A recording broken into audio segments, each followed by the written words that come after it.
Setelah kita mempelajari leasing accounting untuk pihak lessee, sekarang kita membahas perlakuan akuntansi leasing untuk lessor. Di pembahasan sebelumnya dengan CNH Capital dan Ivanhoe, rental payment atau sewa tahunan adalah sebesar 20.711 euro. Hal penting yang harus kita perhatikan adalah lessor, dalam contoh itu adalah CNH Capital, menentukan nilai berapa pembayaran untuk sewa alatnya. Jadi yang menentukan nilai tersebut bukan lessee. Lessor dalam contoh tadi adalah CNH Capital menentukan berapa yang harus dibayar dengan menggunakan rate of return atau implicit rate. Untuk menentukan implicit rate, CNH mempertimbangkan beberapa aspek, yaitu kredit standing dari lessee atau kinerja lessee dalam bidang kredit, sehingga dapat dipastikan bahwa tidak terdapat risiko likuiditas atau keuangan dari pihak lessee untuk membayar angsuran sampai masa kontrak leasing selesai. Kemudian yang kedua, mempertimbangkan durasi leasing, dan yang terakhir, lessor harus mempertimbangkan status residual value, apakah tergolong guaranteed atau unguaranteed. Di contoh 1 dan 2 sebelumnya, CNH menentukan implicit rate sebesar 4%, fair value peralatan adalah 100.000 euro, dan residual value adalah sebesar 5.000 euro. CNH kemudian menghitung berapa lease payment-nya.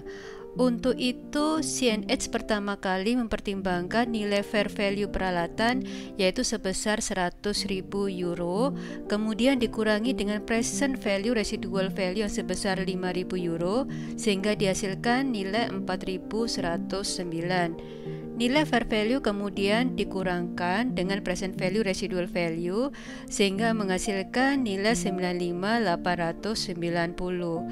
Berdasarkan angka itu kemudian dibagi dengan faktor present value dari residual value, sehingga menghasilkan nilai pembayaran tahunan sebesar 20.711. Nilai 95.890 dan nilai 20.711 ini sudah kita temukan ketika membahas akuntansi untuk lessee. Namun sekarang kita berfokus pada posisi kita sebagai lessor yang harus menemukan kedua angka tersebut dengan cara perhitungan seperti di slide ini. Ketika membahas akuntansi untuk pihak lessor, penting bagi lessor untuk mengetahui terlebih dahulu jenis leasing karena ini mempengaruhi perlakuan akuntansinya. Lessor mengklasifikasikan leasing dalam kelompok finance lease atau operating lease. Untuk finance lease, kontrak leasing adalah non-cancelable dan harus memenuhi setidaknya 1 dari 5 syarat untuk dikatakan sebagai finance lease. Untuk dan memenuhi syarat tersebut, lessor harus memindahkan pengendalian atas aset ke lessee. Uji yang kita bahas tadi dapat kita lihat di slide ini. Jadi kita masih membahas apakah transaksi leasing memenuhi syarat untuk dikatakan sebagai finance lease. Pertama, terkait dengan pemindahan kepemilikan aset. Apakah terdapat pemindahan kepemilikan aset ke lessee dari lessor ketika di akhir jangka waktu leasing? Jika jawabannya iya, maka transaksi ini tergolong sebagai finance lease. Kemudian berikutnya terkait dengan purchase option test. Jika terdapat option bahwa lessee dapat membeli aset, maka ini tergolong finance lease. Purchase option test ini terpenuhi jika terdapat kepastian bahwa lessee akan mengambil option tersebut, atau dengan kata lain, lease purchase option membolehkan lessee untuk membeli aset dengan harga yang lebih rendah daripada nilai fair value aset pada tanggal opsi tersebut diambil. Hal ini berarti terdapat pemindahan kendali atau kepemilikan aset dari lessor ke lessee. Uji ketiga berhubungan dengan lease term atau jangka waktu lease. Jika jangka waktu leasing tergolong mirip atau hampir sama dengan umur ekonomi aset, maka ini tergolong sebagai finance lease. Sekarang pertanyaannya, berapa pastinya umur leasing yang hampir mirip dengan umur ekonomi aset? Untuk menentukan ini memerlukan judgement. IASB menyebutkan bahwa umur leasing adalah minimal 75% dari umur aset yang disewakan. Ketika jangka waktu leasing selama itu, maka ini tergolong sebagai finance lease.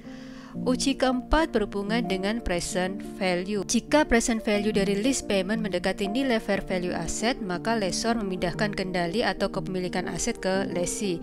Nilai yang mendekati fair value ini juga memerlukan judgment, dan ISP menyatakan bahwa jika present value dari lease payment sama dengan atau melebihi 90% dari nilai fair value aset, maka lessor seharusnya menggunakan finance method. Yang terakhir adalah alternatif use test. Jika aset yang dileasingkan tergolong aset yang pada akhir masa leasing kemungkinan tidak akan digunakan oleh lessor, maka ini tergolong sebagai finance lease. Hal ini diasumsikan bahwa lessor telah memindahkan kendali atau kepemilikan aset ke lessee. Oleh sebab itu, lessor menggunakan finance lease method. Contohnya adalah sebuah perusahaan manufaktur membuat peralatan untuk memenuhi pesanan khusus customer, atau dengan kata lain untuk memenuhi customized product.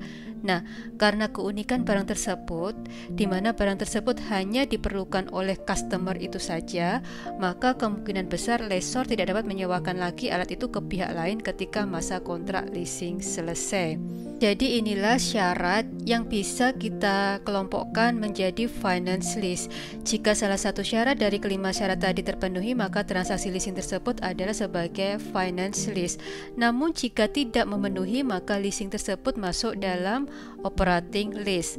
Dalam operating lease, lessor memberikan hak untuk menggunakan aset atau memberikan right to use aset ke lessee, tapi tidak memindahkan kepemilikan dan juga tidak memberikan hak untuk mengendalikan aset tersebut dalam nilai tertentu.